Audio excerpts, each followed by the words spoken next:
मुझे याद है एक स्टूडेंट का एक्सपीरियंस है कि जो हमारे को उन्होंने शिरडी के कॉन्फ्रेंस में बताया था। स्वामी के समाधि के बाद उन्होंने मंदिर में आना छोड़ दिया भजन में, क्योंकि जब भी भजन में वो आते थे तो थ्री ओमकार से रोना शुरू करते थे, आखिरी तक रोते ही थे। भगवान सत्य साई बाबा की जय बोलते उन्होंने आना बंद कर दिया था।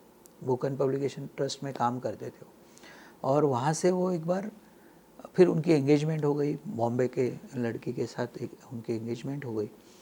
और एंगेजमेंट के बाद फिर वो, आपको पता है कि आजकल एंगेजमेंट होती है तो मोबाइल की भी एंगेजमेंट हो जाती है, 2-2 3-3 घंटे मोबाइल एंगेज हो जाता है। तो वो भी रोज़ बात करते थे। वो आईटी कंपनीज में थी तो वो देर लेट जब आती थी तो सो जाती थी और सुबह फिर लेट उठ के भजन के बाद ही वो उनको कॉल करती थी और दोनों बात करते थे, अपने एक्सपीरियंस शेयर करते थे। तो रोज़ बात होती थी। तो एक दिन उसने कहा कि आज आप खुश होने वाले हो, मैं जो बात कहने वाले हो आपको। बोले क्या? बोले अभी स्वामी मेरे सपने में आए। आज मैं अभी जब ऑफिस से आई, सो गई थी तो मेरे सपने में स्वामी आए और जस्ट मैं अभी सपने से उठी हूँ, कॉफ़ी बनाए और आपको मैं कॉल कर रही हूँ। तो बोले क्या हुआ, क्या बोले स्वामी? बोले मैं आपको बताती हूँ कि मुझे पता है आप भजन में नहीं जाते हो क्योंकि आपको बहुत रोना आता है भजन में, लेकिन आज मैं जब सपने में भगवान भजन में आई थी मैं भी, और आप भी भजन में बैठे थे और 3 ओमकार में आपने जो रोना शुरू किया, उसमें आपने जो गणेश का भजन जो आप मेरे को बताते हो वो एक भजन था, उसमें आपके फेवरेट 2 भजन थे, वो सब भजन चालू था और आप रो रहे थे।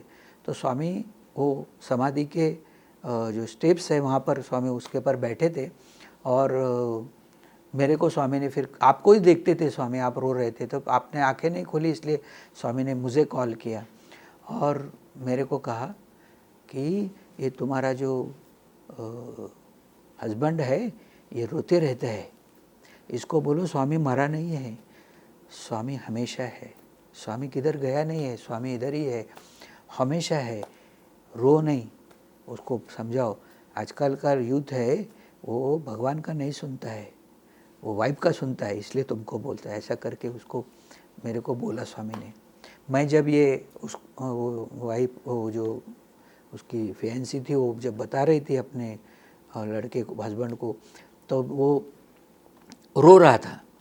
तो उसको लगा कि शायद मैं बाबा की बात कह रही हूँ और बाबा उसके बारे में इतनी बड़ी बात कही कि उसको समझाओ कि मैं गया नहीं हूँ, मैं यहीं पर हूँ, तो शायद इसलिए आँखों में पानी। तो उसने कहा कि मैं बाद में फ़ोन करूँ आपको, आप इमोशनल हो गए। तो उसने कहा नहीं नहीं, मैं सुन रहा हूँ। तुमने जो आज देखा वो सपना नहीं था, वो लाइव था, क्योंकि मैं बहुत दिनों के बाद आज भजन में गया था और आप जो बता रहे हो भजन भी हुए और मैं रो रहा था, ये भी सत्य है। लेकिन स्वामी ने आपको जो प्रोग्राम दिखाया है वो लाइव प्रोग्राम है, इट इज़ नॉट ड्रीम। ऐसे ही मेरे और एक फ्रेंड है जो हमारे स्टेट प्रेसिडेंट थे, सातपुते जी।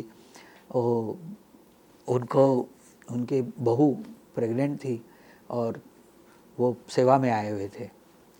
तो अचानक उनको तबीयत खराब होने से एडमिट किया। तो अभी डिलीवरी का टाइम आगे था, लेकिन प्री मैच्योर ये करना पड़ेगा, सर्जरी करके बेबी निकालना पड़ेगा। तो उन्होंने फ़ोन किया इनको और कहा कि आप आ जाओ वापस, क्योंकि इसका कल ऑपरेशन करके करना पड़ेगा। फिर उन्होंने कहा मैं जाके क्या करूँगा ऑपरेशन में, वैसे भी 2 ही दिन बचे हैं, तो मैं अभी सेवा कंप्लीट करके ही जाता हूँ, ऐसा उन्होंने सोचा। दूसरे दिन फ़ोन आया, अब जल्दी आओ, क्योंकि प्री मैच्योर बेबी का जन्म हुआ है, तो उसको कांच के पेटी में रखा है और वो मतलब डॉक्टर तो जवाब दे चुके हैं कि बहुत डिफ़िकल्ट है जीने का। तो फिर इन्होंने सोचा अभी एक दिन के लिए क्या करूँगा, जाके दर्शन करके जाता हूँ, सोच के वो रुक गए। और जैसे ही ये सेवा पूरी हो गई तो सबसे पहले स्टेट प्रेसिडेंट को ही दर्शन करने ले जाते हैं। तो वो गए और जैसे दर्शन को माथा टेका, उन्होंने अपनी प्रेयर कही, स्वामी बच्चा भी आपका है, मैं भी आपका हूँ, बेटी भी आपकी, बहू भी आपकी, सब आपका ही है, तो आप जो करना उचित समझते हो आप इसके लिए करिए।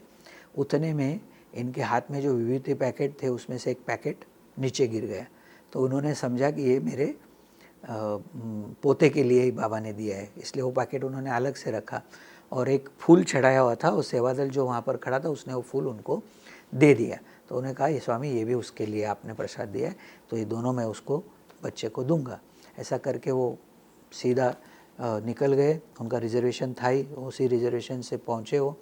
जैसे स्टेशन पर उनका बेटा लेने का आया, उसने कहा ये सामान लेके तू जा, मैं हॉस्पिटल होके आता हूँ। और वो हॉस्पिटल में आए तो बहुत सोई हुई थी और उनका जो पोता था वो उसमें पेटी में रखा हुआ था, जो अभी तक रोया नहीं था। इसलिए डॉक्टर को लगता था कि ये कभी भी हो सकता है, ख़त्म हो सकता है। इसलिए उन्होंने वो जो फूल और जो पैकेट था विभूति का उसके पेटी में रख दिया। जैसे पेटी में रखा उसने ज़ोर से रोना शुरू कर दिया। सिस्टर इमीडिएट आए, उन्होंने डॉक्टर को बुलाया, फिर निकाला, बोले बच्चा रो गया। अभी वो बच्चा बड़ा हो गया है, आज भी वो हमारे साथ में है।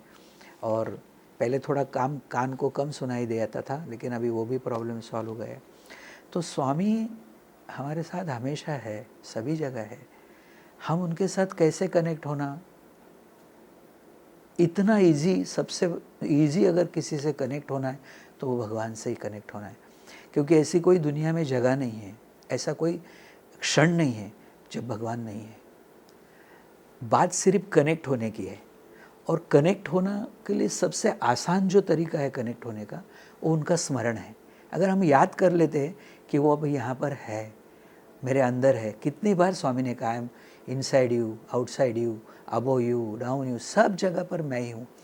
क्योंकि उनके बिना कुछ दुनिया में था नहीं और उन्होंने अपने आप से ही सब बनाया है, तो सब कुछ वही है। सिर्फ हमारी सोच वो नहीं है, इसीलिए सारे प्रॉब्लम है। अगर हम अपनी अपनी सोच ठीक कर ले, अगर हम अपनी सोच बना ले कि हमेशा भगवान हर वक्त इक्वल है।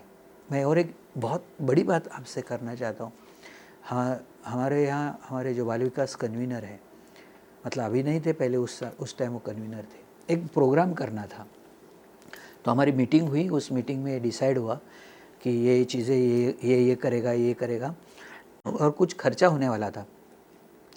तो उस समय कोई पैसे लेके नहीं आया, तो कहा कि जो जितना खर्चा करने वाले हैं वो चिट्ठी बना के दे देवे तो उतना हम पकड़ लेते। लेकिन उसी टाइम पर 20,000 रुपीज़ जमा हो गया।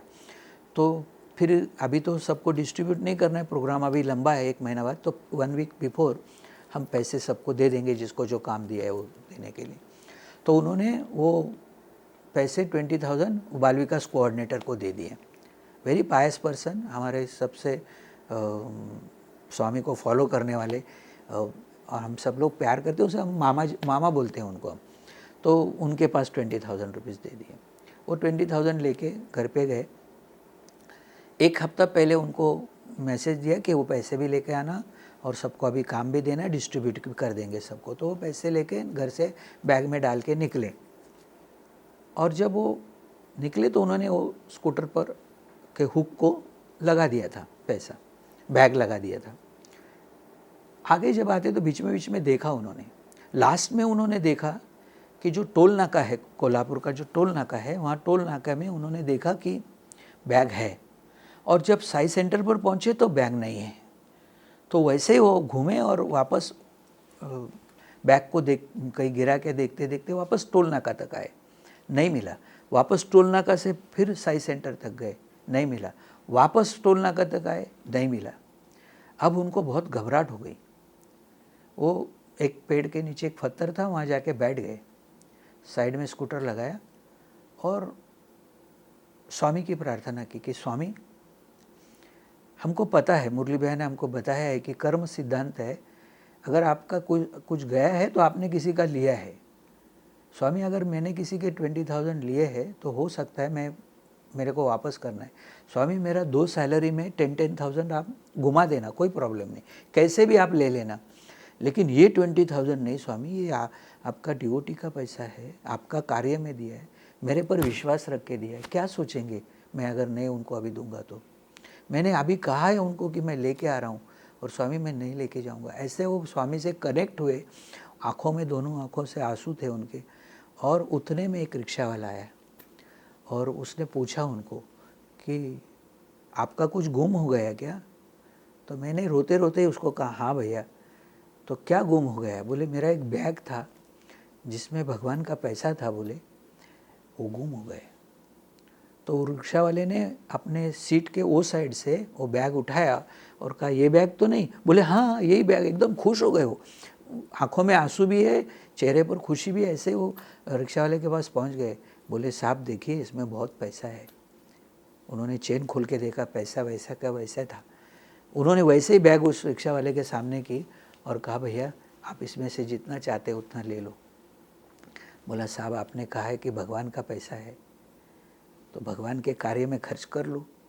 मेरे को लेना होता तो मेरे पास ही था बैग, मैं देने क्यों आता? भगवान का पैसा है, भगवान को दो। और रिक्शा वाला चला गया। वो खुशी खुशी वापस बैग लगा के पहुंच गए साई सेंटर। बहुत खुशी थी चेहरे पर उनके। और वो जब आए और फिर थ्री ओंकार होने के बाद बोला बाकी सब बाद में, पहले मेरी कहानी सुनो। जो उन्होंने अपनी सारी स्टोरी बताई और फिर हम डिस्कशन करने वाले थे तो मैंने उनको कहा कि मामा आप तो रोज़ साधना करते हो, रोज़ सुबह उठते हो, बाबा के सामने फ्रेश होके बैठते हो और ओंकार, सुप्रभातम, अष्टोत्तर नामावली, जप, ध्यान आप रोज़ करते हो, मुझे मालूम है। तो आज जो आप भगवान के साथ बैठे थे और रोज़ बैठते, इसमें क्या अंतर है?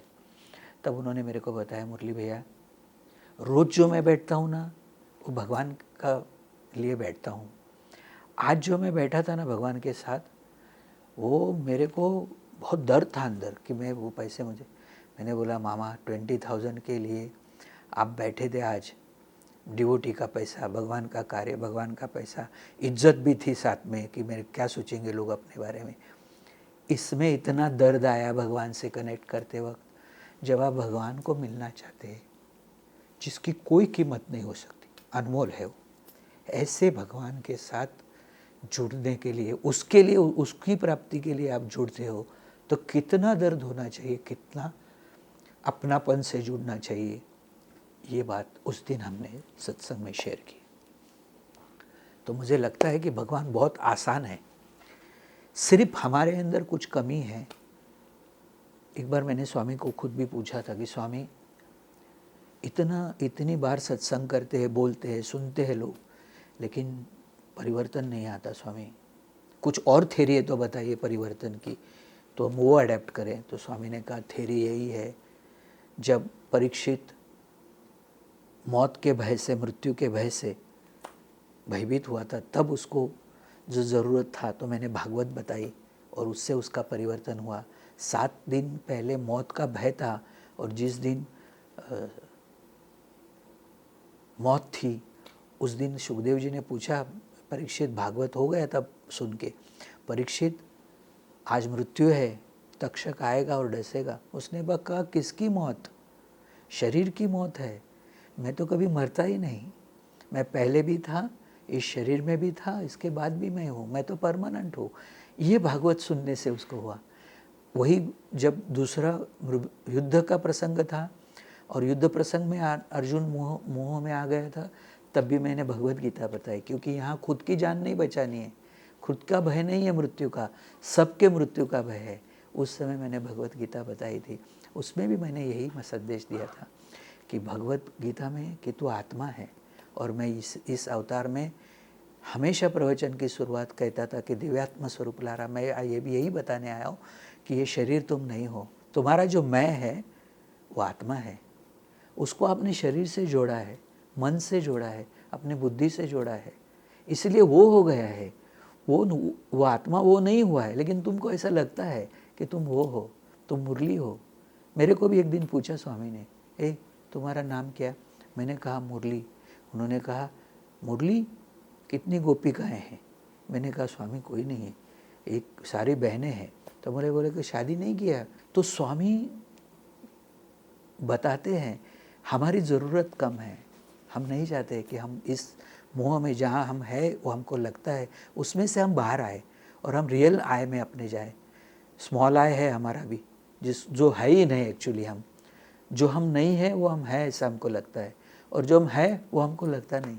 ये भगवान कहते हैं कि इस आई को शिफ्ट करो, स्मॉल आई से बिग आई में आओ, whole universe is you only, फिर तुमको लव ऑल सर्व ऑल हो सकता है। जब तक तुम इंडिविजुअल है तब तक लव, तुम इंडिविजुअल से ही प्यार करेगा। जब तुमको ये रियलाइज़ हो जाएगा कि whole universe is I only, then तुम्हारे अंदर वो आ सकता है, लव ऑल सर्व ऑल हो सकता है। तो शिफ्ट करो, यही साधना है। रियल आई, स्मॉल आई से बिग आई में जाओ, यही ध्यान हमको बाबा ने बताया कि 2 मिनट क्या ध्यान करता है, ओनली 2 मिनट 24 सेकंड का ध्यान होता है। स्मरण 1 सेकंड होता है। आप कभी भी स्मरण कर सकते कि whole universe is you only. ये स्मरण करने के लिए स्मॉल वर्ड भी दिया हमको। कोई भी मिलता है बोलो साईं राम, जिसको तुम देख रहे हो वो भी साईं राम ही है, फिर वो भी तुमको साईं राम बोलता है, तो तुम भी वही हो। ये हमको याद दिलाना है अपने आप को कि जिससे मैं अभी इंटरेक्शन करने वाला हूँ वो भगवान है और वो भी मेरे में भगवान दिखता है। ऐसा सोचने से भक्ति बढ़ता है। तो भगवान से कनेक्ट होना स्मरण है। 1 सेकंड स्मरण करना, 1 सेकंड स्मरण करना स्मरण है। 12 सेकंड स्मरण करना विदाउट ब्रेक, 12 सेकंड स्मरण करना धारणा है। इंटू 12, 12 बार अगर धारणा करते तो 2 मिनट्स एंड 24 सेकंड, इतना अनब्रेक अगर हमने किया स्मरण, 2 मिनट एंड 24 सेकंड, दूसरा थॉट नहीं, एवरीथिंग इज ही ओनली, ये थॉट में अगर हम रहते हैं तो भगवान ने कहा है, स्टूडेंट्स को कहा है कि ऐसा तुम करो, हम तुमको 2 मिनट 24 सेकंड में एक्सपीरियंस करवाता है। हमारा रूप का स्पर्श हुआ ऐसा तुम महसूस करेगा, विभूति का सुगंध आ सकता है, तुम्हारे मन में बहुत दिन से कोई प्रश्न है उसका जवाब मिल सकता है, स्वामी की आवाज़ कान में आ सकती, हमारा प्रेजेंस तुमको अनुभव कराएगा। 2 मिनट्स एंड 24 सेकंड में दूसरा थॉट नहीं, only 1 thought, everything is he. और इसमें आनंद है क्योंकि भगवान स्वयं आनंद स्वरूप है। हमको दुख इसलिए पसंद नहीं है क्योंकि हम आनंद स्वरूप है। बेसिकली हम आत्मा में आनंद स्वरूप है। हम बॉडी माइंड और इंटेलेक्चुअल से जुड़े हैं, इसलिए हमको आनंद गया है। अगर हम सेपरेट हो जाएंगे, अपने ओरिजिनल स्वरूप में आएंगे तो हमारा आनंद स्वरूप है, इसलिए हमको दुख पसंद नहीं है। दुख क्यों आया है? क्योंकि हम इससे कनेक्ट हो गए। यहाँ से फिर डिस्कनेक्ट होने से अपना निज स्वरूप में आ सकते हैं।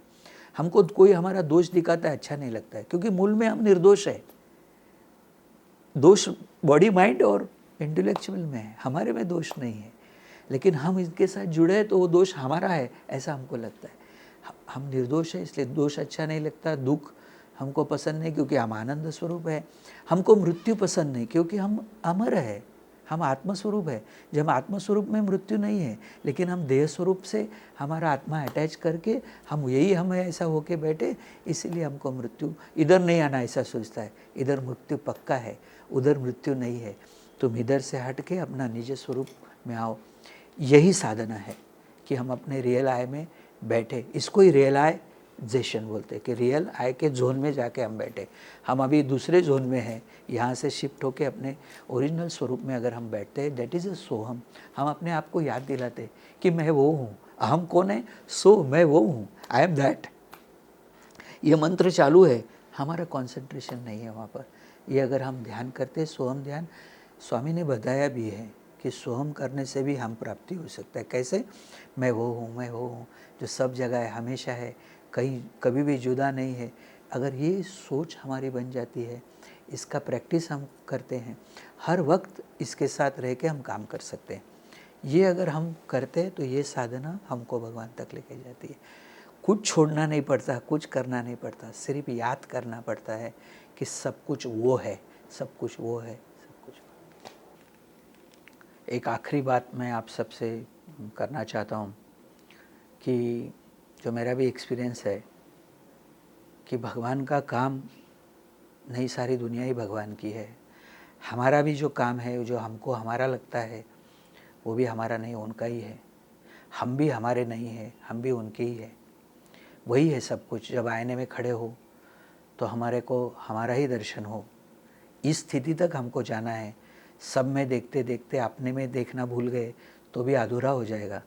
इसलिए ज्ञानेश्वर महाराज जो महाराष्ट्र के संत है, उन्होंने एक अपने अभंग में लिखा है कि दर्पणी पाहता, दर्पण में मैं जब देखूं, दर्पणी पाहता न दिसे रूप आपुले, मुझे अपना रूप नहीं दिखता है। बाप रखमा देवी विठ्ठले, मेरे जो विठ्ठल रखमाई, उन दोनों के नाम में भी बाबा के जैसे ही है। विठो बा है मतलब पिता है, बा मतलब पिता, और रखू माई, आई मतलब माँ है।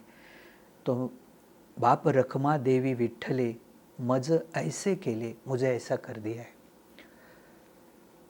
हम सभी भगवान को प्रार्थना करें कि भगवान हम सबको ऐसा बनाए कि दुनिया में तो हमको दिखे ही, लेकिन जब हम अपने आप को आईने में देखेंगे तो आईने में भी हमको हमारा नहीं उनका दर्शन हो। ये सोच हमारी पूरी बन जाए। अगर ये सोच का अभ्यास हम सत्य साई परिवार में कर रहे हैं, सत्य साई सेवा संगठन में कर रहे हैं, तो कोई भी कार्य अपना हो ऐसा समझना ही नहीं, हर कार्य भगवान का ऐसा समझ के करेंगे तो उनको सक्सेस करना, उस कार्य को कहाँ तक लेके जाना, ये उनका काम है, हमारा काम नहीं है। जो भी है सब उनका है, हम भी उनके हैं। तो हर कार्य करते वक्त भगवान की ताकत से काम होगा, और भगवान जो करते हैं वो सही करते हैं, ये हम सबका अनुभव है, हम सबका एक्सपीरियंस भी है। और डे टू डे लाइफ में अगर इस बात को हम इस सोच को रख कर अगर काम करेंगे तो कोई भी कार्य करते वक्त कभी भी ट्रेस नहीं आएगा, क्योंकि करने वाला तो वो है, ही इज़ द डूअर। मेरे को भी एक इंटरव्यू में पूछा उन्होंने, क्या करता है? मैंने जवाब दिया, स्वामी ये काम करता है। फिर थोड़े दिन के बाद फिर पूछा क्या करता है? बहुत बार उन्होंने पूछा मेरे को ये बात, क्या करता है, क्या करता है? बाद में मैं जवाब नहीं दे पाया उनको, मैं क्या करता हूँ, क्या बताऊँ मैं क्या करता हूँ। कभी बाल विकास लेता हूँ, कभी विलेज में जाता हूँ, लेकिन स्वामी मेरे को फिर पूछते थे क्या करता है। और फिर मैं एक दिन उनके इस क्वेश्चन को जब सोच रहा था कि हर बार स्वामी ये पूछते हैं, और मुझे फट से याद आ गया कि मैं तो करता हूँ ही नहीं, करता तो वो है। इसलिए मेरे को शायद इस आंसर को स्वामी चाहते हैं मेरे से, स्वामी इस समस्त सृष्टि के कर्ता तो आप है, मैं करता कब से हो गया, इसलिए मैं कुछ नहीं करता। उस दिन से के बाद जितनी बार भी मेरे से बात की, एक बार भी नहीं पूछा तू क्या करता है, तो वही करता है। और जो आपसे अभी मेरी बात हुई है, इसके कर्ता भी वही है, सुनने वाले भी वही है। आप सबको मेरा शतशः प्रणाम। साई राम। ओम श्री साई राम।